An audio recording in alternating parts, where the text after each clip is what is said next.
બાવળિયારી ઠાકર ધામ ભરવાડ સમાજ માટે પવિત્ર અને આસ્થાનું કેન્દ્ર છે. આ ધામ ભરવાડ સમાજની ધાર્મિક અને સાંસ્કૃતિક ઓળખનું પ્રતીક છે, જ્યાં લોકો દૂર દૂરથી દર્શન અને પ્રાર્થના માટે આવે છે. ભરવાડ સમાજના આસ્થા કેન્દ્ર એવા નગાલાખા બાપાના ધામ બાવળિયાળી ખાતે નિજ મંદિરને પોણા 400 વર્ષ પૂર્ણ થવા નિમિત્તે મંદિરની પુનઃ પ્રાણ પ્રતિષ્ઠા મહોત્સવ યોજાયો, જેમાં ગોપ જ્ઞાન ગાથા સ્વરૂપે શ્રીમદ ભાગવત સપ્તાહનું ભવ્ય આયોજન કરવામાં આવ્યું હતું. ભરવાડ સમાજની 75,000 બહેનો દ્વારા પરંપરાગત ગોપી હુડા મહારાસ યોજી વર્લ્ડ રેકોર્ડ સર્જાયો છે. આ કાર્યક્રમમાં સંતો, મહંતો અને સમાજના અગ્રણીઓ સહિત 1.5 લાખ કરતાં વધુ લોકો ઉપસ્થિત રહ્યા હતા. ધોલેરા તાલુકાના બાવળિયાળી ઠાકરધામ ખાતે દરરોજ વિવિધ સાંસ્કૃતિક અને ધાર્મિક કાર્યક્રમોનું આયોજન કરવામાં આવ્યું હતું, જે અંતર્ગત આજે ભરવાડ સમાજના પરંપરાગત ગોપી હુડા મહારાસનું આયોજન કરવામાં આવ્યું. મુખ્યમંત્રી ભૂપેન્દ્ર પટેલ કાર્યક્રમમાં ખાસ ઉપસ્થિત રહ્યા હતા. આ અવસરે તેમણે કાર્યક્રમને સંબોધન કરતાં જણાવ્યું કે ભરવાડ સમાજ ઠાકર કરે એ ઠીકના વિચાર સાથે ભગવાન સઘળું સારું કરશે તેવી આસ્થા રાખનારો સમાજ છે. દેશભરના દેવસ્થાનોને આધુનિક થવા સાથે ભવ્ય અને દિવ્ય બની રહ્યા છે. વિરાસતથી વિકાસની આ યાત્રામાં નાનામાં નાનો નાગરિક પણ જોડાય તે માટે સરકાર પ્રયત્નશીલ છે. ભરવાડ સમાજ રૂઢિગત પરંપરાઓને તિલાંજલિ આપી આધુનિક પ્રગતિશીલ પરંપરા અપનાવી શિક્ષણ અને તાલીમ દ્વારા પરિવર્તનશીલ સમાજનું ઉદાહરણ પૂરું પાડ્યું છે.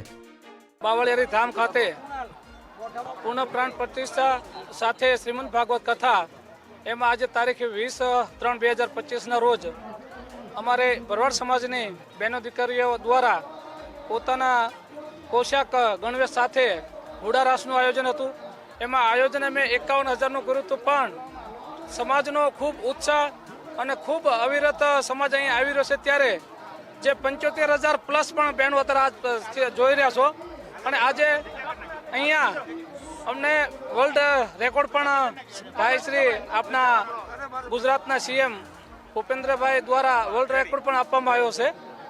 અને આપ બધા જોઈ રહ્યા છો, ખૂબ મોટી સંખ્યામાં બહેનો ઉપસ્થિત છે. ભગવાન શ્રી કૃષ્ણના ઉપાસક એવા ગોપાલક સમાજનું પશુપાલન ક્ષેત્રે ખૂબ મોટું યોગદાન છે.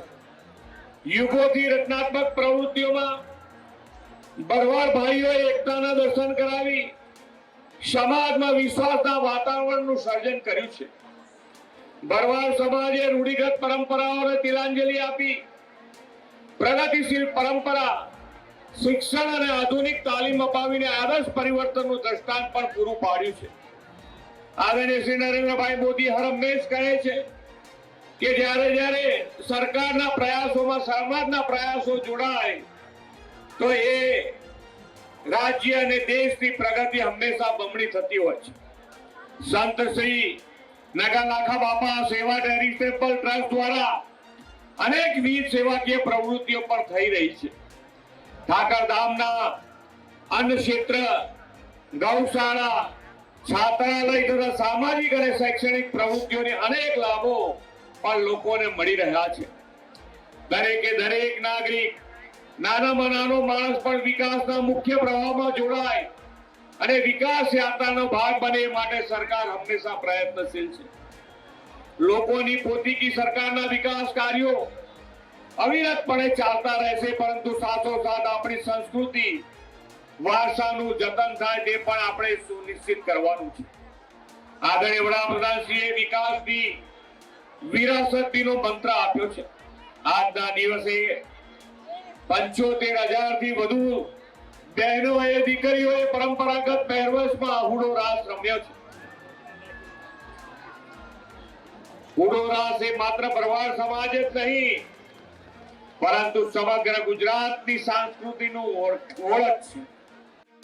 ભરવાડ સમાજની 75,000થી વધુ બહેનોએ પરંપરાગત હુડો રાસ રમી વિક્રમ સર્જ્યો હતો. વર્લ્ડ રેકોર્ડ ઓફ ઇન્ડિયા જીનિશિયન ફાઉન્ડેશનના સીઈઓ પાવન સોલંકીના હસ્તે મુખ્યમંત્રીની ઉપસ્થિતિમાં મહંત શ્રી રામબાપુને પ્રમાણપત્ર એનાયત કરવામાં આવ્યું હતું. મુખ્યમંત્રીએ સંત શ્રી નગાલાખા ઠાકરધામ ખાતે દર્શન અને પૂજન અર્ચન પણ કર્યા હતા.